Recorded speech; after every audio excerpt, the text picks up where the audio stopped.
لغاری صاحب، لیکن کیا انٹرنیشنل مانیٹری فنڈ نے اس ریڈکشن کی منظوری دے دی ہے یا آئی ایم ایف کی مشاورت ابھی جاری ہے؟ کیونکہ ہمیں تاثر یہی ملا ہے کہ آئی ایم ایف سے ابھی یہ پروسیس جاری ہے کنسلٹیشن کا، فائنل اپروول ابھی ہونی باقی ہے کہ پیسے فسکل سائڈ کے اوپر ایکسٹرا بوجھ نہ پڑے، وہ آپ نے کیسے مینج کرنا ہے، یہ ابھی چیز فائنلائز نہیں ہوئی؟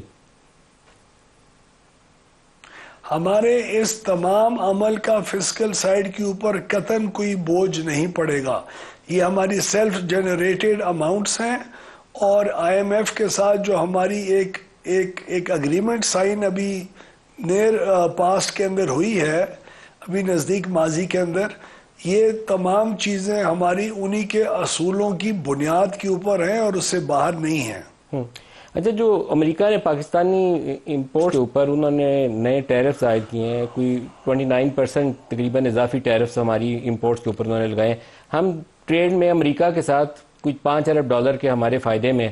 کیا یہ جو بجلی کی قیمتوں میں آپ نے کمی کی ہے، اس کے بعد اگر وہ ٹیرف کو فیکٹر ان کر لیں اور ان کو ان پٹ کاسٹ کو فیکٹر ان کر لیں تو کیا ہماری برآمدات کمپیریٹیو رہیں گی امریکہ کے اس ٹیرف عائد کرنے کے باوجود، یا ہم ڈس ایڈوانٹیج پوزیشن میں چلے گئے؟ ملک صاحب، اس وقت تو انرجی کاسٹ ایک خاطر خواہ ایک کاسٹ کا حصہ تھا تمام ہماری مینوفیکچرنگ انڈسٹری کے اندر. آئی ایم شور نہ صرف امریکہ بلکہ پوری دنیا کے اندر جو ہماری ایکسپورٹس ہوتی ہیں اور کاسٹ آف ڈوئنگ بزنس جو پاکستان کے اندر ہے، تمام ہمارے ٹریڈنگ پارٹنرز کے ساتھ ہمیں ایک competitive edge because of lower cost of production ضرور حاصل ہوگی. اب امریکہ کے ساتھ کون کون سے پرٹیکولر پروڈکٹس ہیں، ٹیکسٹائلز کا کتنا پورٹ فولیو ہے اور چیزوں کا کتنا ہے، ہر انڈسٹری کے اندر انرجی کی جو کاسٹ ہے وہ ایک مختلف ویٹ رکھتی ہے.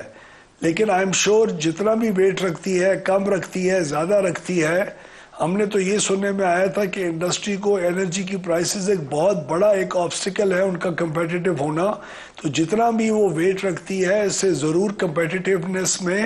ہماری انڈسٹری کے لیے بہتری آئے گی اور وہ زیادہ ایک کمپیٹیٹیو طریقے سے